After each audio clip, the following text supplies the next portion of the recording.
Assalamualaikum warahmatullahi wabarakatuh. Kami dari kelompok 5 mata kuliah pengantar fisika modern dengan dosen pengampu Ibu Rani Oktavia MPD, dan yang beranggotakan yang pertama saya sendiri Dina Rizkia Putri, yang kedua Awinda, yang ketiga Muarnisa Sandika, dan yang keempat Sri Putri Anggraini. Pada kesempatan kali ini kami akan menyampaikan hasil diskusi kelompok kami mengenai film Interstellar. Di antara kalian, pasti ada yang pernah menonton film Interstellar. Ya, salah satu film garapan Christopher Nolan yang menjadi syarat akan ilmu pengetahuan. Film ini menjelaskan tentang penjelajahan luar angkasa demi menemukan kehidupan baru selain di bumi. Di setiap scene-nya banyak menampilkan hal-hal yang menakjubkan, bahkan membuat para penontonnya diajak untuk mengenal sains lebih dekat. Masih ingatkah dengan salah satu scene sebelum Cooper, pemeran utama di dalam film tersebut, meninggalkan bumi? Cooper bercerita kepada putrinya Murphy kalau kemungkinan pada saat dia kembali ke bumi, umur mereka akan menjadi sama.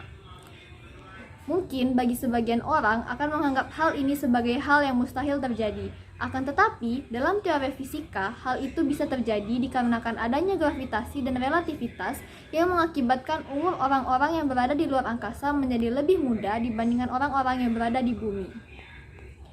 Gravitasi dan relativitas merujuk pada satu teori yang terkenal dari Einstein, yaitu General Relativity atau relativitas umum. Teori yang mengubah cara pandang kita terhadap ruang dan waktu, bahwa ruang dan waktu tidak akan sama pada setiap tempat.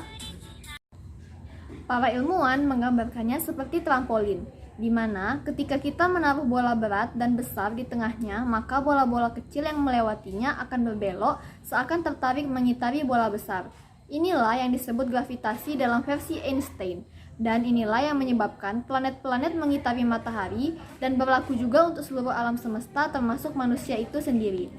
Hubungan teori ini dengan waktu, yaitu waktu tidak bisa dipisahkan dari ruang. Itulah yang disebut ruang waktu atau space-time. Lembaran karet trampolin menggambarkan atau mewakili ruang sekaligus waktu. Artinya, waktu seperti karet yang bisa meregang akibat hadirnya sebuah benda yang bermassa besar seperti matahari. Kita tidak bisa merasakannya di bumi karena gravitasi terlalu kecil untuk kita merasakan perbedaan waktunya. Einstein juga menjelaskan bahwa waktu bersifat relatif berdasarkan pengamatan. Satu-satunya kecepatan yang konstan dalam pengamatan adalah kecepatan cahaya. Untuk hal ini, Einstein mengambil ilustrasi singkat tentang anak kembar yang satu berada di bumi dan yang satu lagi melakukan perjalanan ke luar angkasa. Anak kembar yang berangkat ke luar angkasa ini menggunakan pesawat ruang angkasa yang kecepatannya mendekati kecepatan cahaya. Setelah beberapa jam di luar angkasa, anak ini kembali dan menemukan saudaranya sudah lebih tua daripada dirinya. Sama halnya ketika kita berada di dekat black hole, di mana black hole merupakan benda angkasa yang masanya jutaan lebih besar dari matahari. Gravitasi yang luar biasa besar menyedot semua benda yang ada di sekitarnya termasuk cahaya. Seperti trampolin tadi, black hole membuat ruang dan waktu melengkung begitu hebatnya, sehingga waktu melambat dengan sangat signifikan. Inilah yang terjadi dalam film Interstellar, yang dimana 1 jamnya setara dengan 7 tahun di waktu bumi. Hal ini diakibatkan karena adanya dilatasi waktu antara di bumi dan di sekitar black hole, yang mengakibatkan orang yang berada di dalam black hole akan merasakan waktu berjalan lebih lambat, dikarenakan gravitasi yang begitu besar dan bergerak mendekati kecepatan cahaya, sehingga membuat penuaan menjadi lebih lambat dibanding saat berada di bumi. Nah, mungkin itu saja penjelasan singkat mengenai dilatasi waktu. Agar lebih jelas, mari kita mendengarkan sinopsis singkat film Interstellar yang akan disampaikan oleh rekan saya. Badai debu hingga wabah penyakit yang menerpa bumi pada tahun 2067 membuat planet bumi semakin tak layak untuk dihuni. Berbagai makhluk hidup punah dan tanaman mulai terinfeksi penyakit, sehingga tidak bisa dikonsumsi. Satu-satunya tanaman yang masih layak diolah yaitu jagung. Suatu hari, usai badai debu, Murphy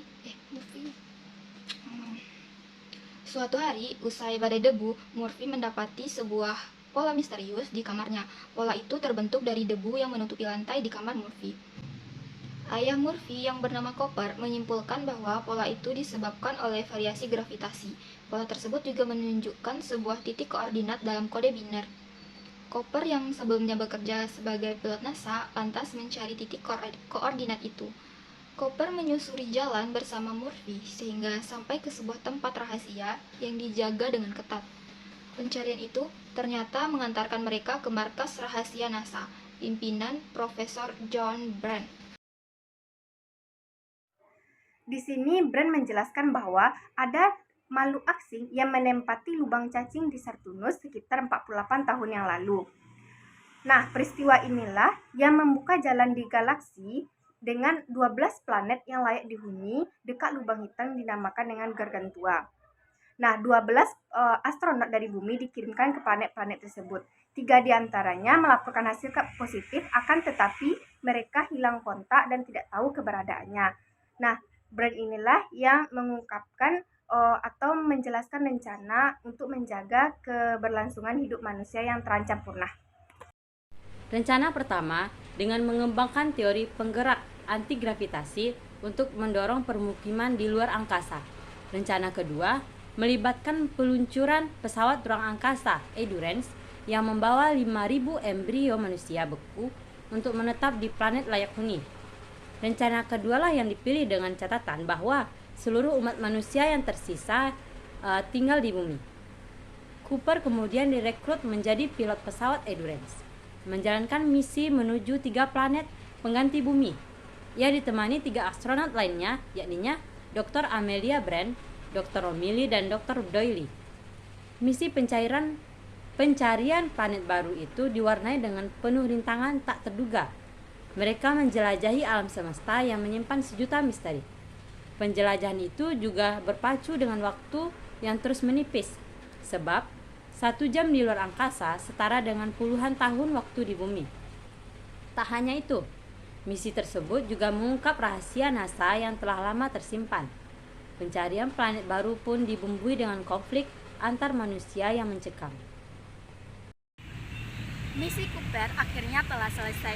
Makhluk luar dimensi, manusia yang telah berevolusi dan melintasi alam semesta fisik, menutup ruang terserak tersebut dan melepaskan Cooper kembali ke tata surya melalui lubang cacing di dekat Saturnus.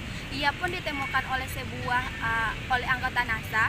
Ia bangun di wahana NASA yang berperan sebagai pemandu wahana pengangkut manusia lainnya menuju lubang cacing. Cooper akhirnya bertemu dengan anaknya kembali, yaitu Mort, yang saat ini merupakan wanita lanjut usia.